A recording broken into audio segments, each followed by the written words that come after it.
porque estoy en casa y no tengo un wifi tampoco muy potente, ¿vale?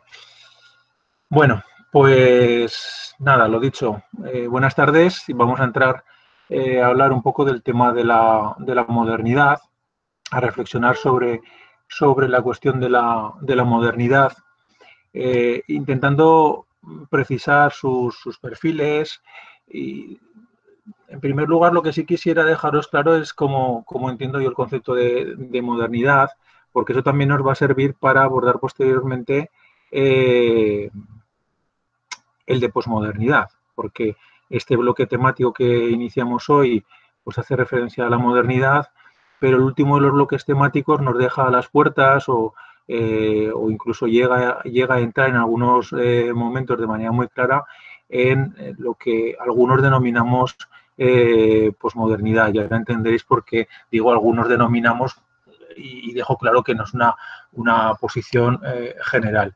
Yo entiendo que tanto modernidad como posmodernidad pues corresponden, por un lado, a momentos históricos, es decir, abarcan un periodo cronológico concreto y al mismo tiempo apuntan unos ciertos perfiles teóricos que las hacen reconocibles. Podemos reconocer un texto moderno, podemos reconocer un texto posmoderno y podemos ubicarlos cronológicamente a ambos. Es decir, ambas dos categorías hacen referencia, por un lado, a un espacio temporal y a un determinado contenido que las hace reconocibles. Eso que para la modernidad parece que está bastante aceptado, para la posmodernidad no es así. Para la posmodernidad pues hay muchas teorías o muchas posiciones con respecto a qué es la posmodernidad. Bueno, pues vaya por delante que yo entiendo que tanto modernidad como posmodernidad son momentos históricos. Y como decía, con unos perfiles que permiten definirlas, entenderlas, reconocerlas, ¿no? Y precisamente hoy lo que voy a hacer es establecer esos perfiles de la modernidad. Pero dicho esto, también cabe precisar que esos perfiles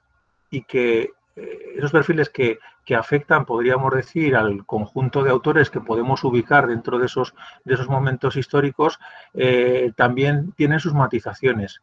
Quiero decir que ello no implica que los autores que vayamos a encontrar en cada uno de los periodos tengan perfiles absolutamente homogéneos y que tengan una única línea de reflexión. Precisamente lo que yo entiendo es que podemos encontrar tanto una modernidad, podríamos decir, establecida, sistémica, y frente a ella una modernidad crítica.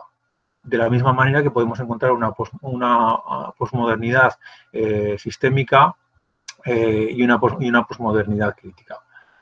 Por decirlo con nombres, aunque ya sabéis que yo lo de los nombres siempre lo matizo mucho porque entiendo que los autores también tienen sus diferentes perfiles y que tampoco son monolíticos.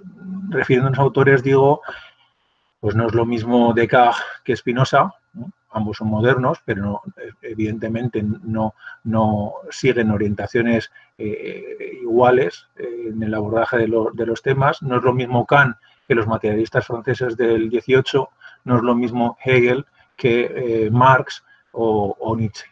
De la misma manera que en la posmodernidad, pues no es lo mismo Rorty que Deleuze o Bátimo que Negri, y eso ya lo veremos, ¿no? Bueno, pues hechas estas precisiones, que ya digo que tienen un cierto nivel de problematicidad, porque no son aceptadas por todo el mundo, ni mucho menos, vamos a entrar a perfilar lo que es la modernidad y qué características tiene la modernidad. Cronológicamente, pues es un periodo temporal que en lo filosófico, porque no es lo mismo los periodos que utilizamos en filosofía que los periodos que se utiliza en historia, por ejemplo, ¿no? para historia lo contemporáneo empieza con la Revolución Francesa. Para nosotros lo contemporáneo pues lo alargamos un poco más en el tiempo, ¿no? Bueno, decía que el periodo histórico que comprende la modernidad pues sería aquel que se encuentra entre el texto cartesiano, entre Descartes y el final del 19 aproximadamente. Ese sería el periodo cronológico en el que nos encontramos. Y aquí vamos a encontrar una serie de reflexiones, de temas, de orientaciones, pues que adquieren perfiles pues muy nítidos, muy reconocibles, y son los que nos permiten hablar de la modernidad y que la contraponen al periodo anterior, que sería la Edad Media, el pensamiento medieval. ¿Qué es lo que sucede que nos permite entender que se inaugura algo a lo que llamamos modernidad? Bueno, pues una de las primeras cuestiones, y voy a mencionar varias con un orden que es aleatorio, el que me vaya saliendo, no porque una sea más importante que otra.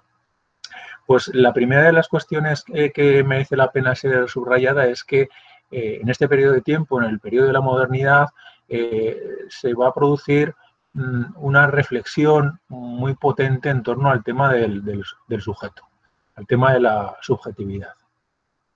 En los diferentes órdenes del discurso, tanto en el ámbito de lo estético, de las diferentes estéticas, como en el ámbito de la ciencia, como en el ámbito de la filosofía, la cuestión del sujeto adquiere una presencia que en el ámbito medieval no había tenido. La reflexión medieval es en lo fundamental una reflexión de carácter teológico, en la que el sujeto aparece siempre en función de la relación con Dios, y no tiene una presencia demasiado aquilatada en el discurso medieval. Bueno, pues todo lo contrario es lo que va a suceder con la modernidad.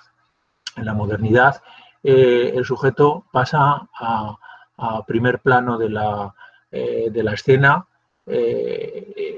y esto se puede ver, por ejemplo, en el campo de las artes, ¿no? En el campo de las artes y en una doble dimensión. El sujeto toma importancia en las artes tanto como autor, como sujeto, como objeto artístico. Si pensáis un poco en el arte medieval, en la escultura medieval, por ejemplo, la escultura pues, que adorna las iglesias en sus pórticos, en sus capiteles, pues os daréis cuenta de dos cuestiones. Primera cuestión, que rara vez hay sujetos reconocibles en esa escultura o en la pintura medieval. El retrato no es algo que sea propio de la cultura medieval. Y al mismo tiempo muchas veces no tenemos noticias siquiera de los autores de las obras, y muchas de ellas pues beben de un anonimato que parece sobrevolar a la Edad Media en algunos de sus aspectos. Algo completamente diferente, evidentemente, a lo que nos vamos a encontrar a lo largo de la modernidad, y que de manera muy clara se puede ver en el Renacimiento, ¿no? Como el concepto de autor, la presencia del autor, los nombres de autores. Si yo os propusiera que me dijerais nombres de pintores renacentistas, inmediatamente se os vendrían a la cabeza muchísimos nombres, mientras que si os dijera nombres de pintores medievales, pues tendréis seguramente grandes problemas para nombrarlos, ¿no? Bueno, entonces aparece el sujeto como autor. La autoría toma una gran dimensión en el ámbito de las artes, y aparece también el sujeto como objeto de la atención artística. El retrato, bien sea el retrato pictórico, bien sea el retrato escultórico, pues es un género que abunda muchísimo en esta época, y que, bueno, pues pues nos da obras maestras de la pintura, como el retrato de la familia Arnolfini, ¿no? de los Van Eyck, esa pintura tan preciosa que probablemente os venga a la cabeza, de un matrimonio burgués en su dormitorio, con un espejo cóncavo tras de ellos, con unos colores magníficos de los tejidos, el detalle en esos tejidos, que por cierto era una de las estrategias que se utilizaba desde Flandes para hacer propaganda de sus tejidos. La pintura, en aquella época no había otra manera de hacer propaganda, de hacer publicidad de lo que se producía en un lugar, y la pintura podía ser un buen instrumento. Ahí tenemos un buen ejemplo de retrato, pero bueno, el número de ellos es innombrable. Lo mismo podríamos decir en la escultura, los condottieri que vienen, los condottieri venecianos que son esculpidos y que por Verrocchio y que están aún en las plazas de Venecia, pues son otro ejemplo muy claro de este gusto por el retrato, aunque sea un retrato a caballo en este caso, ¿no? Bueno, ahí vemos en el ámbito de la pintura, de la escultura, cómo el sujeto adquiere una enorme presencia. Lo mismo podríamos decir en la literatura, frente a una literatura en medieval en la que lo anónimo tiene una presencia bastante importante, y las temáticas pues son temáticas alejadas de las inquietudes del sujeto. Pues en la modernidad el sujeto se convierte no solamente en autor que busca el reconocimiento, sino también en objeto de reflexión, ¿no? Pues pensemos en Montaigne, sus confesiones, en una serie de textos pues en los que el sujeto aparece de manera constante. En el ámbito que a nosotros nos interesa, que es el ámbito de la filosofía, esto es un hecho absolutamente evidente, ¿no? Como la modernidad va a prestar una atención central a la cuestión del sujeto, también muy vinculada con la presencia en el ámbito de la ciencia. La ciencia también, a diferencia de lo que había venido sucediendo, presta atención al tema del sujeto. Pues, por ejemplo, en la medicina se presta una enorme atención a la anatomía y hay un fuerte desarrollo médico precisamente por esta atención a lo anatómico. Pero bueno, decía que en el ámbito de la filosofía es muy evidente que la modernidad le presta una atención esencial a la cuestión del sujeto.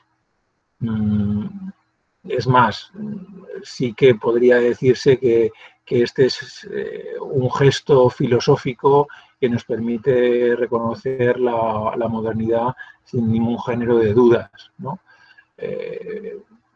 Pensad en Descartes, ¿no? Pensad en Descartes y en su cogito, en su reflexión central en la que el yo se convierte en el centro del discurso filosófico. Ese pienso, luego existo, que es lo que nos coloca como primera evidencia de lo filosófico, es la propia existencia, el yo. Fijaos qué gesto más rotundo, más potente para inaugurar, como hace Descartes, el discurso de la modernidad. Y con Descartes lo que nos vamos a encontrar a partir de Descartes es ya la profundización en ese gesto de reflexión sobre el sujeto, para matizarlo, para cuestionarlo, para profundizar en él, pero la subjetividad está presente a lo largo del conjunto de la modernidad, ¿no? Aquí podemos incluso ver, y y empezar a apreciar esa diferencia que os decía que atraviesa a la modernidad y que hace que no podamos entenderla como un discurso de carácter monolítico. Ciertamente, Descartes inaugura una manera de reflexionar sobre el sujeto, que va a llegar hasta nuestros tiempos posmodernos, que precisamente van a tener como uno de sus empeños el cuestionar este planteamiento cartesiano, impugnarlo y buscar otra reflexión en torno a la subjetividad. Pero ya dentro del propio pensamiento de la modernidad sobre la cuestión del sujeto, vemos cómo empiezan a producirse matizaciones e impugnaciones del planteamiento cartesiano. Y, de nuevo, nos volvemos a encontrar con algo que os vengo insistiendo, sobre lo que vengo insistiendo desde el principio de curso, y es en la existencia de dos miradas muy diferentes en lo filosófico. La mirada pues de raíz idealista y por lo tanto con vínculos con lo trascendente,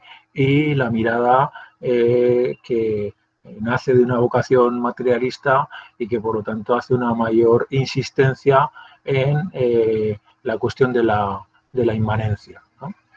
Efectivamente, mientras Descartes inaugura una línea en la que el sujeto es entendido como un sujeto constituido, cargado de bon sens, dice él, de sentido común, caracterizado por una naturaleza humana que comparte con el resto de sujetos, mientras Descartes abre esa línea, pues que va a ser compartida por los Kant o Hegel de la modernidad.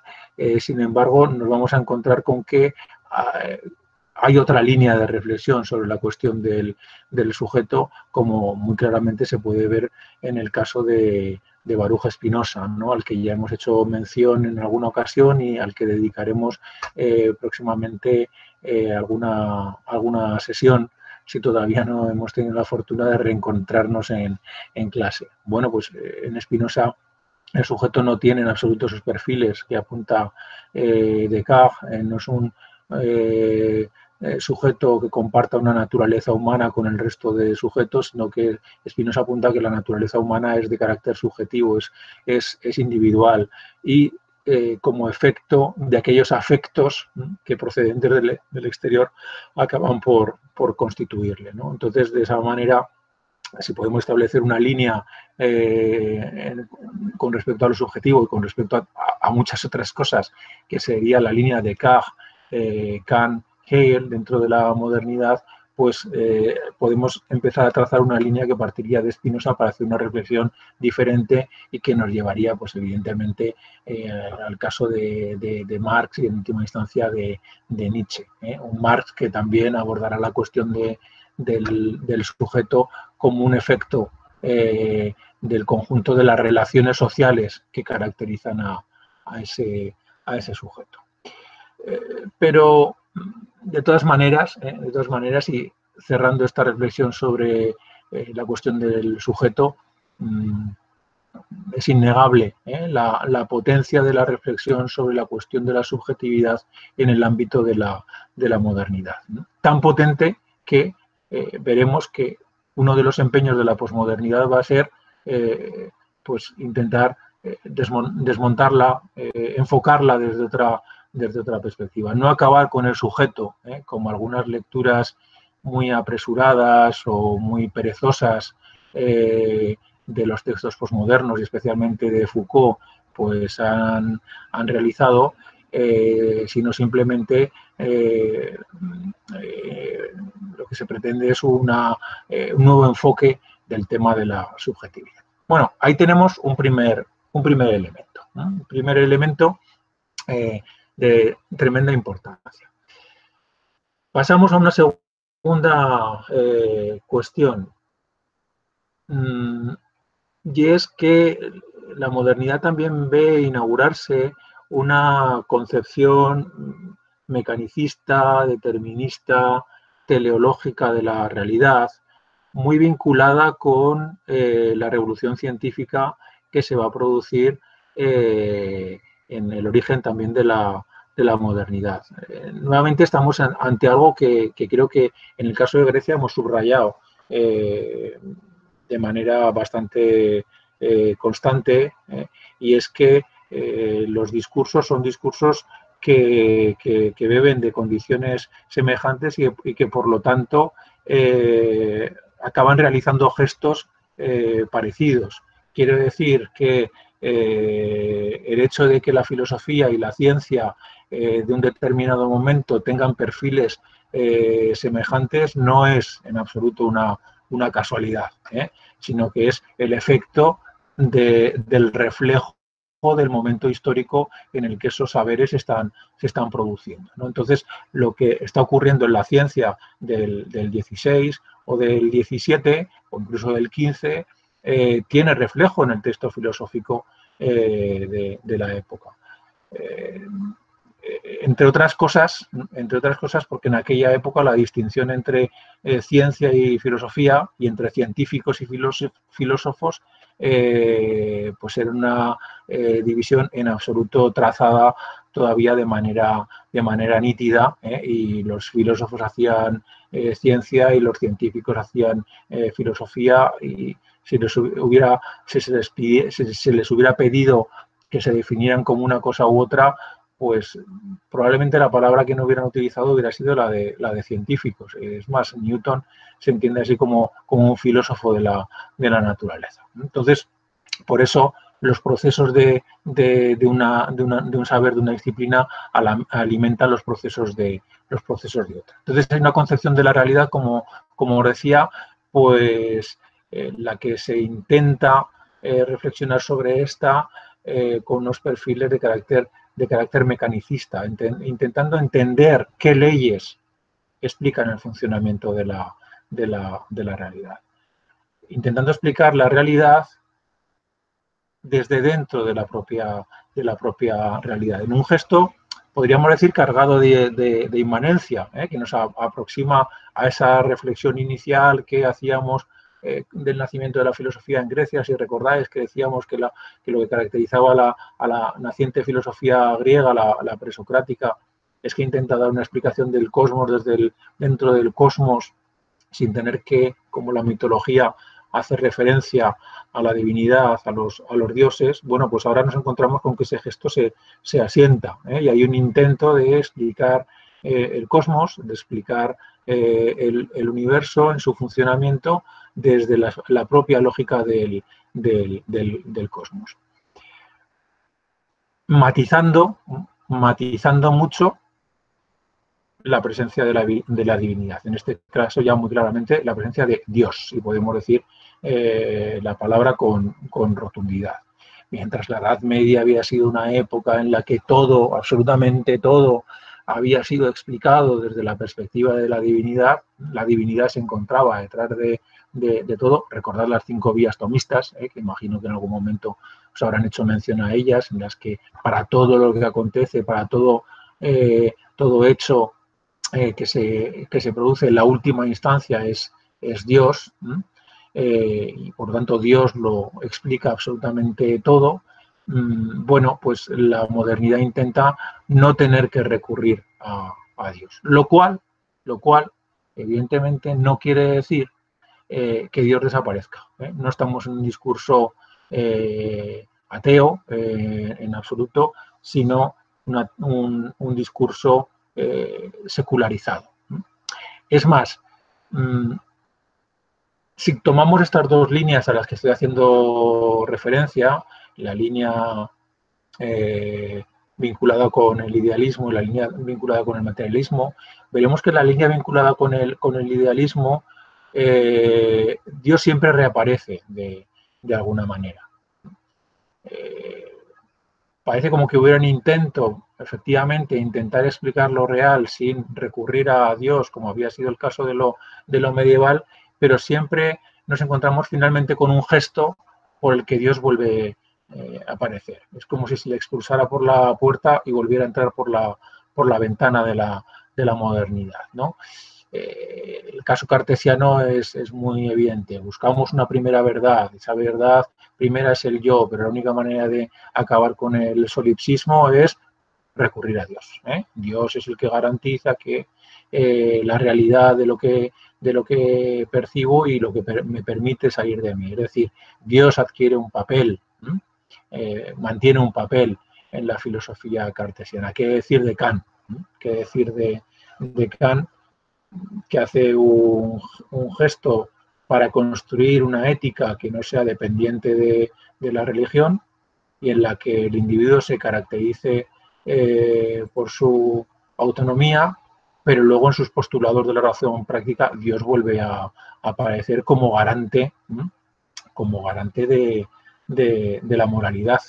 Sin Dios no habría ni premio ni castigo, no habría premio para el que lo merece, ni para el bueno, ni castigo para el malo. Por lo tanto, Dios tiene que estar ahí como sustento de la moralidad. No acaba de desaparecer en absoluto, ¿no? No estamos ante un discurso de carácter ateo. Para encontrar discursos de carácter ateo, evidentemente nos tendremos que ir al marco del discurso materialista, y nuevamente nos reaparece el nombre de Spinoza. Nos aparece el nombre de Spinoza, aparece Spinoza, cuya aproximación a la realidad es una aproximación en la que Dios no desempeña papel alguno, a través de esa estrategia tan interesante, el Deus sive natura, ¿no? Dios o la naturaleza. Es que me había olvidado que tenía ahí para escribiros alguna cosa. El Dios o la naturaleza, ¿no? que dice Spinoza, y que algunos entendemos que ese Dios podría ser perfectamente tachado y dejar simplemente la naturaleza, y que en realidad es lo que nos está indicando Spinoza. Lo que pasa es que es un tiempo en el que manifestarse abiertamente ateo, declararse abiertamente ateo es algo pues, que resulta absolutamente imposible, como demuestran las hogueras de la Inquisición. Pero comienza a desarrollarse esa vía de carácter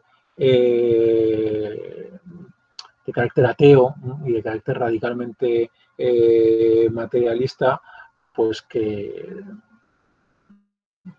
nacería con Spinoza y se desarrollaría posteriormente fundamentalmente con Marx y con Nietzsche, y que acaba construyendo un perfil de reflexión sobre la realidad pues muy diferente al que propone la línea idealista. Claro, cuando digo que se desarrolla una concepción mecanicista, determinista y teleológica de la realidad, pues esto lo podemos ver muy bien en el discurso científico, en su voluntad de encontrar las leyes que explican el funcionamiento del universo, el funcionamiento de la realidad. Tenemos a Kepler, sus famosas leyes, tenemos a Newton también.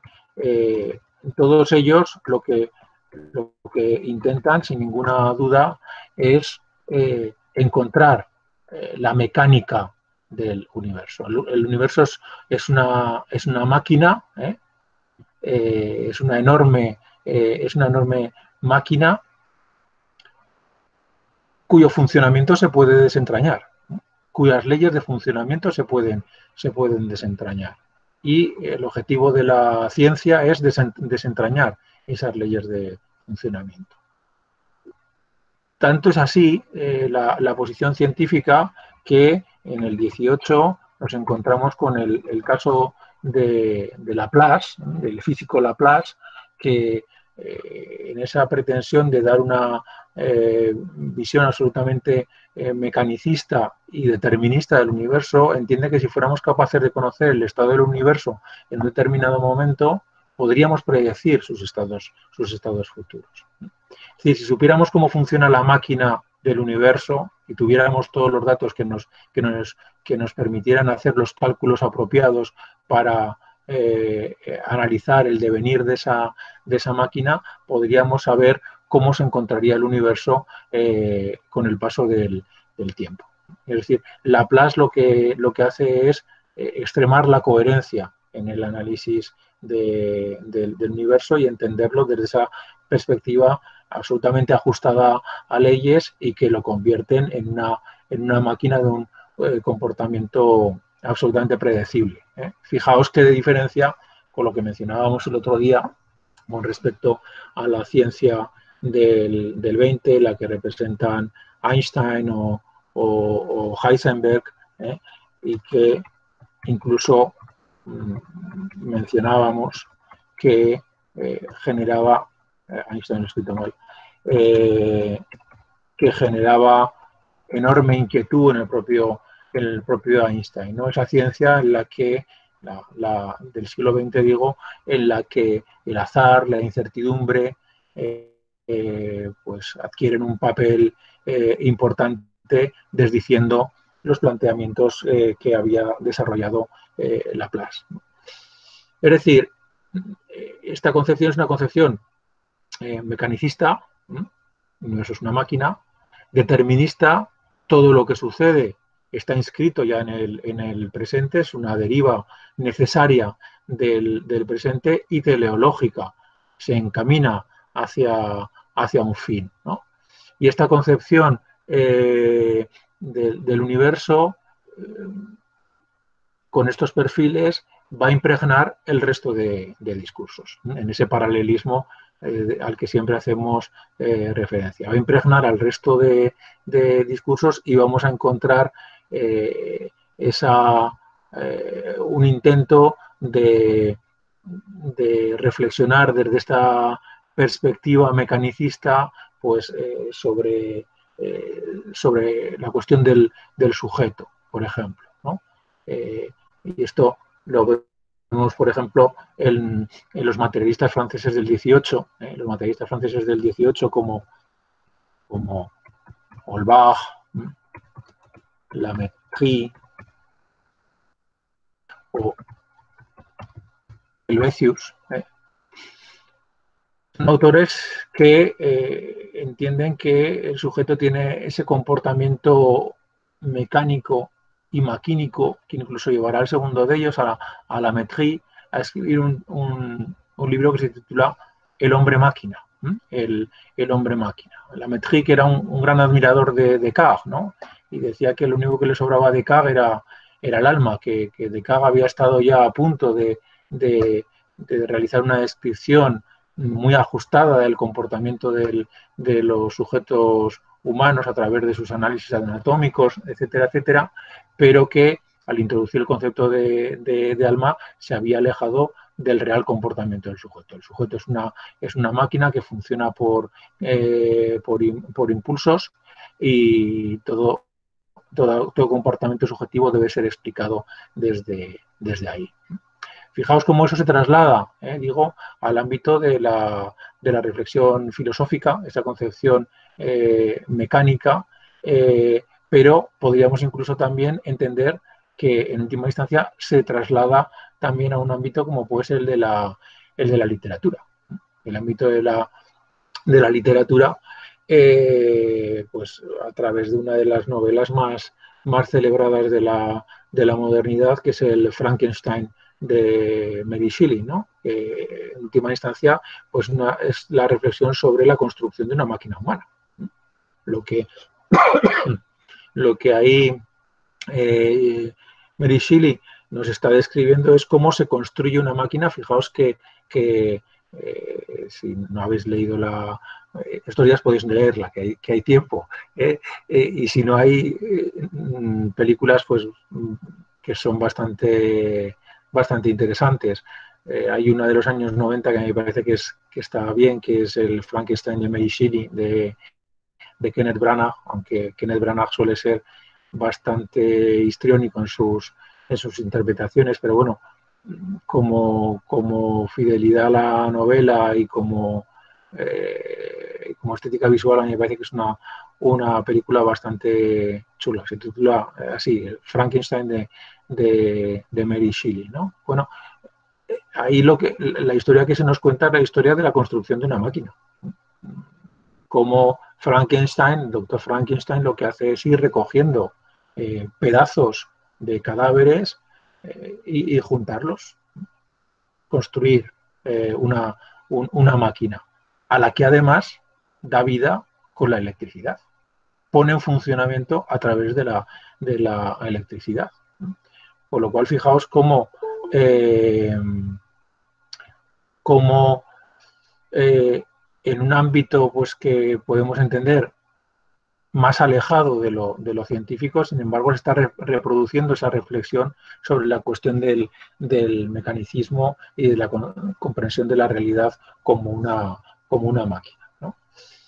Bueno, esta es una segunda característica de la modernidad, esta comprensión de la realidad de una manera mecánica, que va a ser más potente en unos autores o en otros, pero que está ahí presente, que va a tener unos tintes más acentuados en unos o en otros, que también va a impregnar, decíamos, la antropología, pero podríamos hacer también referencia al ámbito de la historia, como esa concepción mecanicista, determinista, teleológica, pues en el momento en el que se produce la aparición de la historia, que la historia es otra de las novedades de la modernidad, novedades entre comillas, quiero decir que la Edad Media no había prestado excesiva atención a la cuestión de la historia, aunque hay grandes obras sobre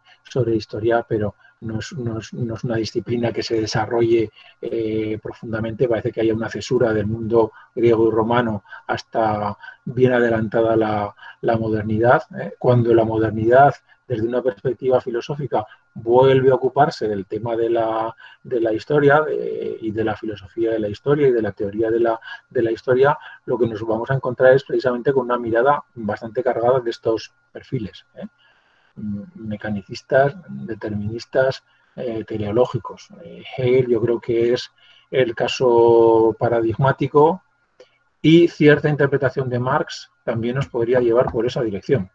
Cierta interpretación de Marx también nos podría llevar por esa dirección. Yo creo que no es la más adecuada, ni desde luego la políticamente más interesante para desarrollar una política en la actualidad, pero del texto de Marx pudiera sacarse esa concepción de la historia atravesada por el determinismo, el mecanicismo del juego de las estructuras económicas y una teleología que nos llevaría necesariamente a una sociedad, a una nueva sociedad comunista, ¿no? Bueno, yo creo que ahí lo que nos encontramos es con que en Marx se acaban infiltrando elementos de la modernidad en la que él vive y que por lo tanto tiene que trasladar a su obra. Pero también es cierto que cuando sus análisis adquieren una mayor potencia materialista e inmanentista, pues es capaz de proponernos otra mirada sobre la historia que no está en absoluto atravesada por este determinismo. Pero bueno, a eso ya llegaremos cuando sea el momento, que lo será en breve. Ya hablaremos de estas cuestiones. Por lo tanto, segunda cuestión, esta concepción determinista, mecanicista, teleológica de lo real. Y una tercera cuestión que me gustaría subrayar, y esta sería la última, y con ello iremos terminando porque no quiero alargar demasiado estas sesiones, porque entiendo que son más intensas y menos frescas que las presenciales. Creo que doy mucha más información más condensada, y se pueden hacer más pesadas, entonces no quiero extenderla demasiado, pero sí quisiera entrar en una tercera cuestión como caracterizadora de la modernidad, y es la reflexión sobre lo político, que toma como base fundamental la idea de contrato social, de contrato social o de pacto social. En la modernidad se va a producir una profunda reflexión sobre la cuestión de la política, y la herramienta teórica que se va a utilizar para desarrollar esta reflexión va a ser la de el pacto o contrato social. ¿Qué cabe señalar de la modernidad? Bueno, pues cabe señalar de la modernidad como característica fundamental que es el momento de la aparición y consolidación de los estados-nación, algo que en la actualidad pues estamos viendo que está en proceso de crisis, de disolución, de cuestionamiento, de vaya usted a saber qué, ¿no? Porque estamos en unos momentos pues tan inciertos en tantas cuestiones que es difícil saber hacia dónde va pues, una figura que viene asentada desde el siglo XV, como es la figura de la nación.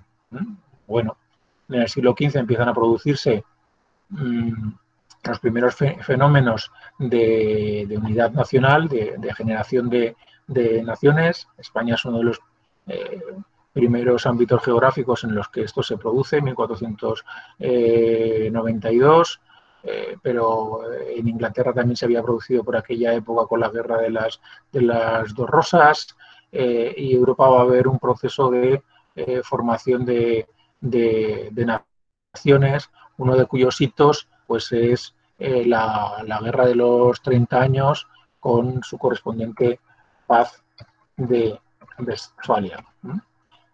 La guerra de los 30 años, de 1618 a 1648, es una guerra en la que tiene muchísimo que ver el tema de la religión. Sabéis que en el 16 se había producido la reforma luterana, que había partido a Europa en dos, de católicos y protestantes, y esto va a tener un reflejo,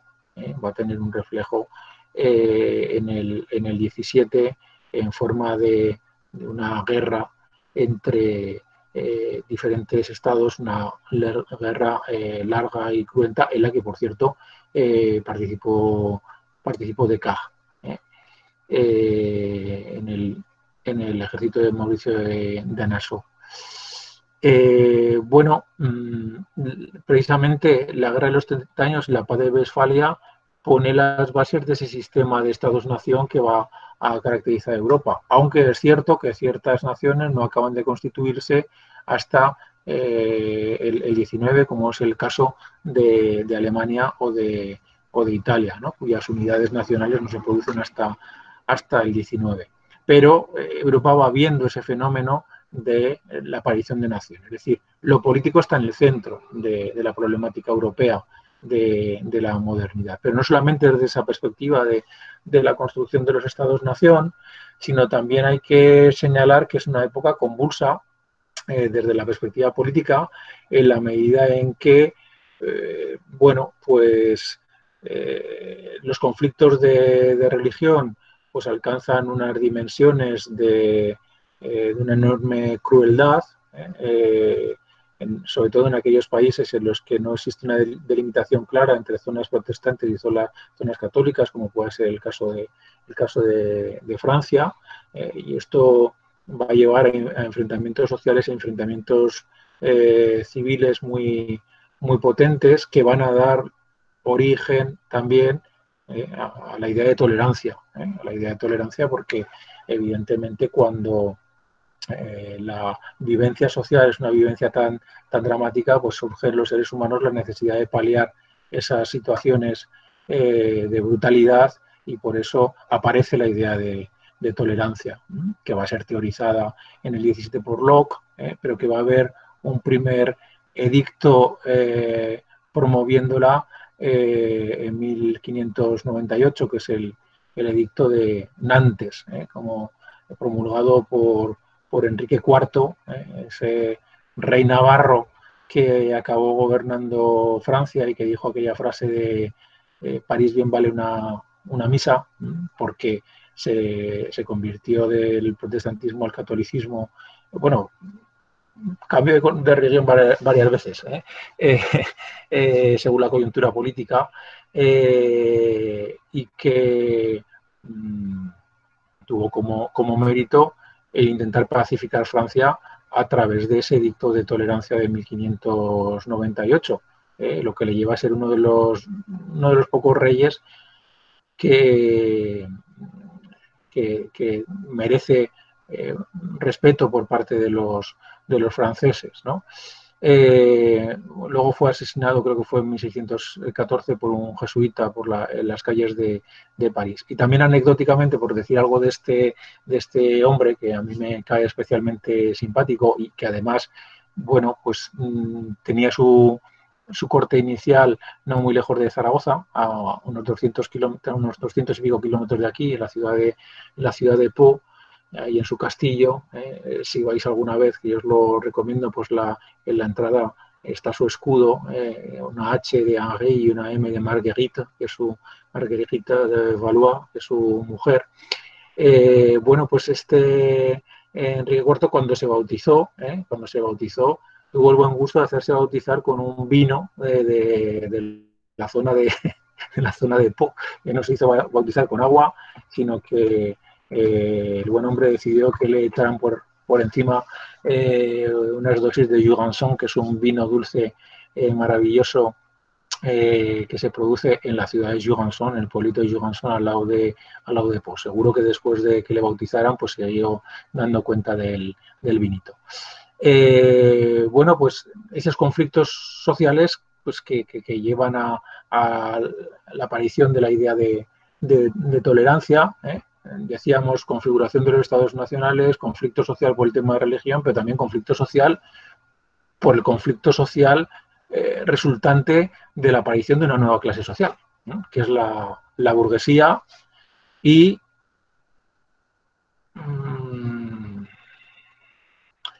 sé qué palabra utilizar, proletariado lo vinculamos demasiado al momento industrial, pero sí que hay como se dice en la revolución, un tercer estado, hay unos sectores populares que acompañan esos procesos de la burguesía frente a la nobleza en su reclamación de mayores libertades, ¿no? Y en ese sentido, pues veremos y lo analizaremos en una cierta profundidad los procesos políticos y revolucionarios, las revoluciones burguesas, porque nos hablan siempre de la Revolución Francesa como la primera revolución burguesa, y eso no es correcto.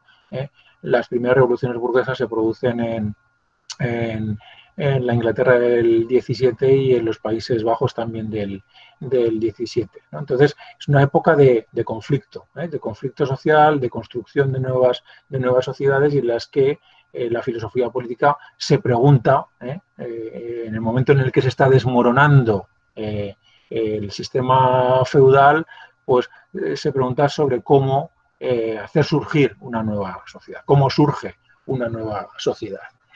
Y como suele ser habitual en las tradiciones idealistas, pues en lugar de mirar a la realidad, de investigar la historia y de dar una respuesta tras el análisis de lo real, pues se inventan un modelo. Y ese modelo es el del pacto social o contrato social. Y entonces, durante toda esta época, los diferentes autores que traten la cuestión política desde las posiciones dominantes, de la modernidad dominante, van a tirar de la teoría del contrato social. Una teoría que, como decía, ellos son conscientes de que no responde a la realidad, es decir, que esto nunca se produjo, sino que, bueno, es un modelo para explicar el estado de cosas, es más un modelo para explicar a dónde se quiere llegar que de dónde venimos. Es un modelo más tendente, pues, a justificar el poder absoluto, Hobbes, o la monarquía parlamentaria, Locke, que para explicar el proceso de constitución de lo político. Insisto en que son modelizaciones que poco tienen que ver con lo que realmente existe o se produce en el proceso histórico. Se me viene a la cabeza, no porque tenga una relación directa, pero tiene el mismo aire.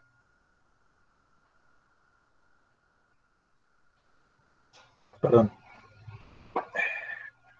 Se me viene a la cabeza el comentario que hace Marx en el capítulo 23 del Capital sobre la acumulación originaria y la explicación que dan los liberales, los idealistas, fundamentalmente Locke y Smith, sobre el origen de la acumulación de capital, para explicar por qué en un determinado momento hubo tanto capital para montar una fábrica. Hace falta mucha pasta, evidentemente, para montar una fábrica, y Marx se pregunta de dónde viene toda esa acumulación de dinero, cómo alguien ha podido tener tanto dinero, algo que ya se habían preguntado Locke y Smith. Bueno, pues Locke y Smith dicen, bueno, pues es que hubo un tiempo en que hubo gente que se esforzó mucho, y los que se esforzaron mucho, pues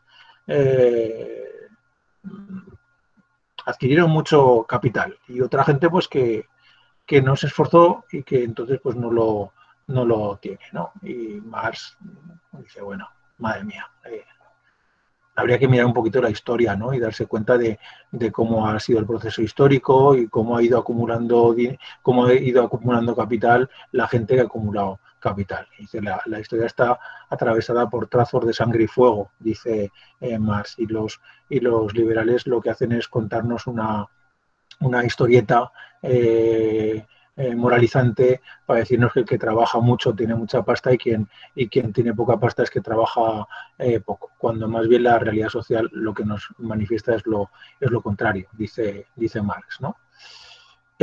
Bueno,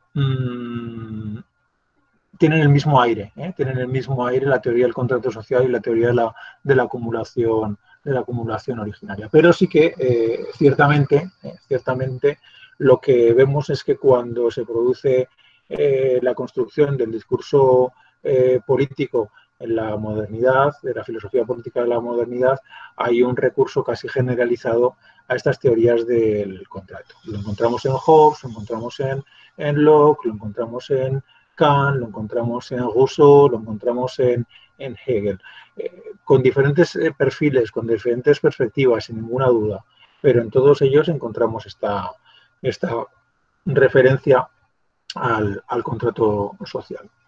Y nuevamente nos encontramos con la anomalía materialista, con la excepción que representan determinados autores que no echan mano del contrato social. Y adivinad el nombre de uno de ellos. Pues evidentemente, nuevamente, Spinoza.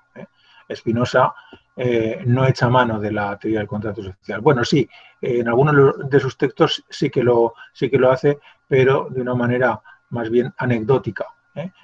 Cuando se mete a fondo con las cuestiones de teoría política, su análisis de las sociedades, pues podríamos decir que inaugura lo que podríamos denominar las teorías del conflicto, como las sociedades son fruto de luchas entre lo que él llama el poder constituyente y el poder constituido, y cómo la explicación de las dinámicas sociales tiene que ver con la capacidad de alianza de los sujetos y de construcción de cuerpos poderosos que se empoderan, y que en ese empoderamiento son capaces de generar derecho, de generar legalidad.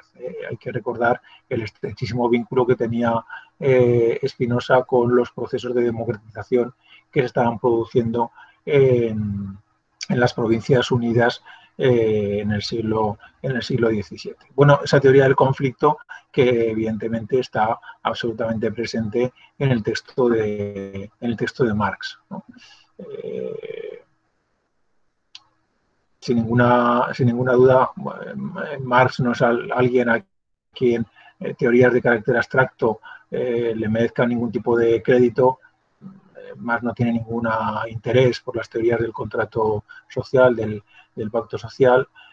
No entiende que el Estado sea el resultado de un acuerdo, el fruto de un encuentro de la sociedad para resolver los problemas sociales, sino más bien entiende que el Estado es el instrumento de una clase para ejercer su dominio sobre otra, y va a teorizar de manera muy amplia la idea de conflicto como expresión de la realidad social y del proceso político, ¿no?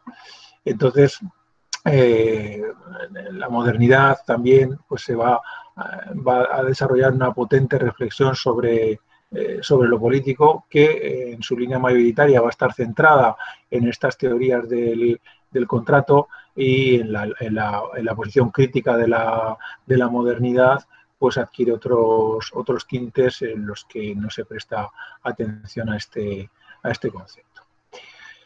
Bueno, aquí tenemos una posible descripción de la modernidad, una posible descripción de la modernidad. Evidentemente aquí falta muchísimo, faltan muchos elementos. Está construida esta reflexión fundamentalmente intentando ser útil para lo que posteriormente vamos a trabajar, pero yo sí que creo que sí que establece un marco de reflexión que ayuda a perfilar la modernidad, ¿no? Entendiéndola, pues, como os decía al principio, como un momento cronológico, pero al mismo tiempo como una cierta coherencia discursiva, dominante, que se ve contestada, aunque dentro de los trazos del aire teórico que caracteriza a esa modernidad, ¿no? Esto es lo que quería presentaros con respecto a la cuestión de la modernidad como introducción, y lo que nos dará pie pues, para mañana empezar a hablar de Maquiavelo y entrar ya en autores concretos que trabajarán el tema. Y esto es lo que os quería trasladar, así que si ahora tenéis alguna pregunta, pues utilizáis el chat e intento contestarla.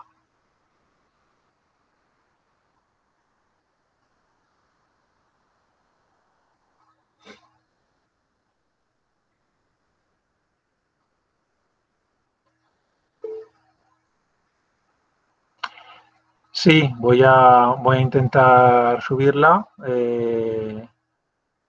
Espero que no haya problema, pero sí, la idea es que esté ahí a vuestra disposición y de quien quiera, por si queréis, si os es útil, o a quien no haya podido asistir.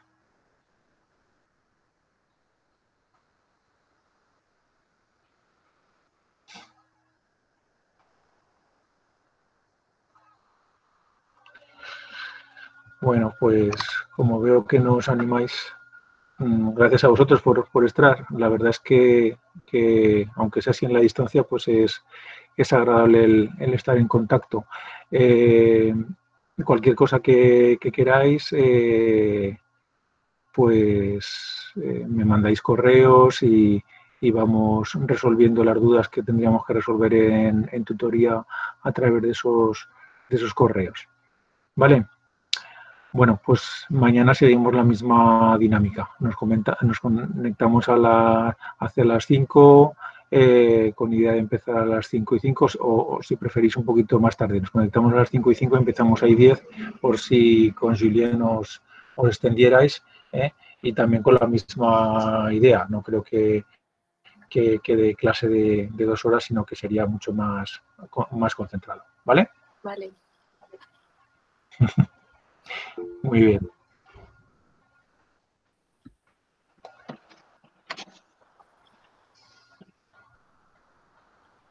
Bueno, gracias a todos. Hasta mañana. Gracias, hasta luego. Adiós. Chao. Adiós. Adiós. Adiós.